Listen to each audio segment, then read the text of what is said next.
વડોદરા જિલ્લાના વાઘોડિયા તાલુકાના ફલોડ ગામની સીમ વિસ્તારમાં ગઈ રાત્રે જંગલી દીપડાએ એક ખેડૂતના ખેતરમાં ઘૂસીને પશુનું મારણ કરી ફરાર થવાનો બનાવ સામે આવ્યો છે। ખેડૂત રાજેશ રાવજીભાઈના જણાવ્યા મુજબ દીપડાએ રાત્રિના સમયે ખેતરમાં રહેલા પશુ પર હુમલો કરી મારણ કર્યું। આ અગાઉ પણ 2 પશુઓનું મારણ થઈ ચૂક્યું હોવાનું ખેડૂત દ્વારા જણાવાયું છે, જેના કારણે ગ્રામજનોમાં ભારે ચિંતા અને ભયનો માહોલ છે। સ્થાનિક લોકોના કહેવા મુજબ આ વિસ્તારમાં છેલ્લા કેટલાય સમયથી દીપડાની અવરજવર જોવા મળી રહી છે, છતાં વન વિભાગ દ્વારા પૂરતી કાર્યવાહી ન થતી હોવાની ફરિયાદ પણ ઉઠી રહી છે। ખેડૂત રાજેશભાઈએ સરકાર અને વન વિભાગ પાસે યોગ્ય ન્યાય અને દીપડાને પકડવાની અસરકારક કાર્યવાહી કરવાની માંગ કરી છે। વિડીયો જર્નાલિસ્ટ મુકેશ પરમાર સાથે સત્ય ટીવી ન્યૂઝ વાઘોડિયા।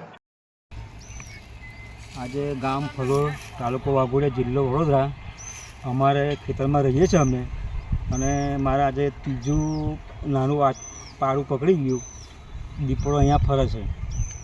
તો સરકારશ્રીને અપીલ કે જે કંઈ અમને વળતર મળે એવી અપેક્ષા, અને આજે અમારે બહુ ત્રાસ છે। આજે આ ત્રીજી વખત અમારે પાડું પકડી ગયું।